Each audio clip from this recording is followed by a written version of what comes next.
নব তালুকদাৰ ডাঙৰীয়া, আমাৰ দৰঙৰ প্ৰাক্তন সভাপতি ৰাজবংশী ডাঙৰীয়া, বিধায়ক দিগন্ত বৰ্মন ডাঙৰীয়া, মঞ্চত উপবিষ্ট বিশিষ্ট বিষয়ববীয়াসকল, মঞ্চৰ সন্মুখত বহি থকা কংগ্ৰেছ দলৰ শক্তি, আমাৰ জিলা সভাপতিসকল, ব্লক, মণ্ডল, মহিলা কংগ্ৰেছ, যুৱ কংগ্ৰেছ, NSY, সেৱা দল, ছ'চিয়েল মিডিয়া, ইয়াত বহি থকা প্ৰত্যেককে মই মোৰ ফালৰ পৰা আন্তৰিক অভিনন্দন জ্ঞাপন কৰিছোঁ। মাননীয় সভাপতি মহোদয় আহি আছে, মই দীঘলীয়া নকৰোঁ। আজি মই এই ৰঙিয়াৰ মাটিখোলা পথাৰৰ পৰাই অসমৰ মাননীয় মুখ্যমন্ত্ৰী হিমন্ত বিশ্ব শৰ্মাক এটা কথা জনাই দিব বিচাৰিছোঁ যে যোৱা এসপ্তাহ ধৰি আমাৰ মাননীয় সভাপতি গৌৰৱ গগৈ ডাঙৰীয়াৰ নেতৃত্বত বৰ অসম গঢ়াৰ যি আৰ্হিৰে আমি অসমত কৰ্মী সন্মিলন পাতিছোঁ।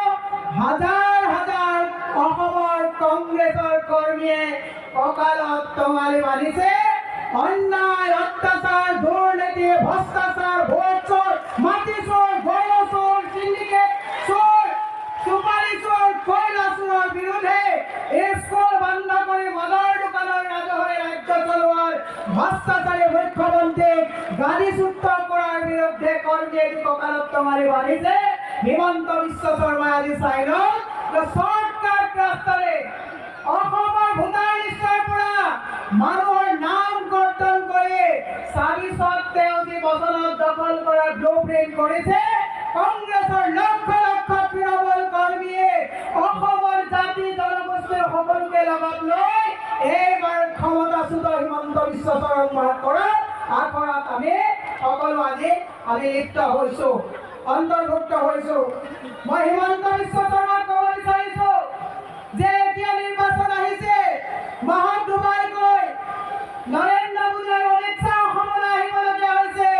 মই কৈছোঁ যে হেৰ অসুবিধাবাদীৰ দল, তোৰ নিচা হ'ব কৌশল, ৰাইজৰ তই সেৱা চোৰ কৰি বহাব খুজিছ।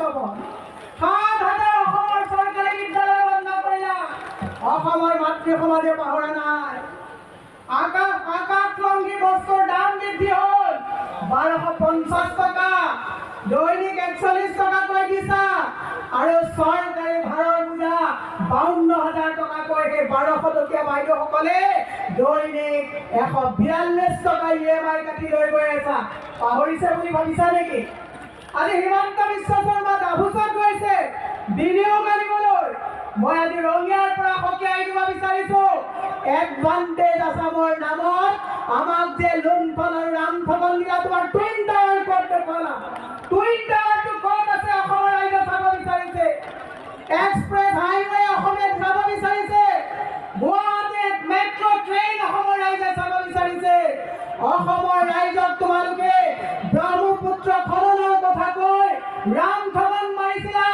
আজি গুৱাহাটীৰ কৃত্ৰিম বানপানীত অসমৰ ৰাইজে শুনিব বিচাৰিছে যে ১৬ লাখ টকাৰ দামৰ ছুপাৰ চাকাৰ তুমি ৪২ লাখ টকাত অশোক সিংহলে ৰামঠগন দি কিয় আজি গুৱাহাটীবাসীৰ মানুহে ভাড়া ঘৰত কৃত্ৰিম বানপানীৰ কাৰণে ছটফটাই থাকিবলগীয়া হৈছে। ৰঙিয়াৰ পৰা আজি ৰাইজে শুনিব বিচাৰিছে। মই সেয়ে আপোনালোকক আহ্বান জনাইছোঁ যে হিমন্ত বিশ্ব শৰ্মাৰ যিখন চৰকাৰ বাকী আৰু ফাঁকিৰ চৰকাৰ, তুমি বাকী বহুত কৰিলা, ফাঁকি বহুত দিলা।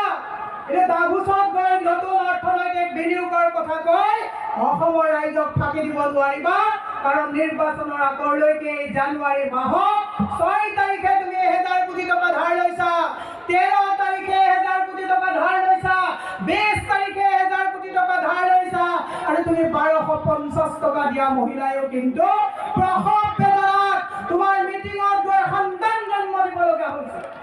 তোমাৰ এই ১২৫০ টকা দিয়া মহিলাই এফালে চৰকাৰী ধাৰৰ পূজা লৈছে আৰু ১২৫০ টকাৰ কাৰণে মূৰ্ছনা যাবলগীয়া হৈছে। মাতৃ সমাজে পাহৰি যোৱা নাই। মই সেয়ে কৈছোঁ হিমন্ত বিশ্ব শৰ্মা সাৱধান, সাৱধান। বহুত ঠগিলা। অসমৰ ৰাইজৰ তোমালোকে উদাৰতা দেখিছা, অসমৰ ৰাইজৰ দুৰ্বলতা বুলি যদি ভাবিছা, অসমৰ ৰাইজে তুমি যে ৰামঠগন দিছা এই ঠগন কেতিয়াও পাহৰা নাই। আজি দুৰ্ভাগ্যজনক কথা, হাজাৰ হাজাৰ স্কুল বন্ধ হৈছে, ২৭,০০০ স্কুলৰ চাকৰি খালী হৈ আছে, তাৰ পৰিৱৰ্তে তোমালোকে যিমান চাকৰি দিছো বুলি তোমালোকে মেলা পাতিছা, মাত্ৰ 5 বছৰত 5 লাখ চাকৰি দিম বুলি কৈছিলা, 10 বছৰত মাত্ৰ 1 লাখ চাকৰি দিছা, ফাঁকি মাৰিব আহিছা। মই সেই কংগ্ৰেছৰ তৃণমূলৰ প্ৰত্যেকজনকে আহ্বান জনাইছো যে বাকী বহুত হ'ল, ফাঁকি বহুত হ'ল। ৰাহুল গান্ধীয়ে গদি তামোল বুলি কৈছিলে, গৌৰৱ গগৈক পাকিস্তানী সজাব বিচাৰিছিলা, আৰু এতিয়া তোমাৰ জুলুঙাৰ মেকুৰী বাজ হৈছে। এই কথাবিলাক যেতিয়া অসমৰ মানুহে অংগুষ্ঠ দেখুৱাই দিলে ভোট চৰিত নামিছা। সেয়ে মই আজি প্ৰত্যেকজন মানুহক, ইয়াত বহুত বক্তা আছে, মই দীঘলীয়া নকৰোঁ। আপোনালোকক আজি মই বিনম্ৰতাৰে মাতৃ সমাজক, ভাতৃ সমাজক, অভিভাৱকসকলক আহ্বান জনাইছো যে আহক আমি সকলোৱে মিলি এখন বৰ আসন বহিম, য'ত মানুহ থাকিব হিন্দু আৰু মুছলমান বুলি ঘৃণাৰ বিভাজন আনিব নোৱাৰিব। আমি এনেকুৱা এখন অসম গঢ়িব বিচাৰো, যিখন অসমত নামঘৰত যোৱাটো আপত্তি নাই, মছজিদত যোৱাটো আপত্তি নাই, গীৰ্জাত যোৱাটো আপত্তি নাই, মন্দিৰত যোৱাটো আপত্তি নাই। তুমি হিন্দুৰ কথা ক'ব আহিছা, তুমি হিন্দুৰ কথা ক'ব আহিছা। 16,000 চাকৰিৰ কাৰণে 42 লাখ হিন্দু যুৱক যুৱতীয়ে চাকৰি বিচাৰিছে। ক'ত সোমাই আছিলা তুমি?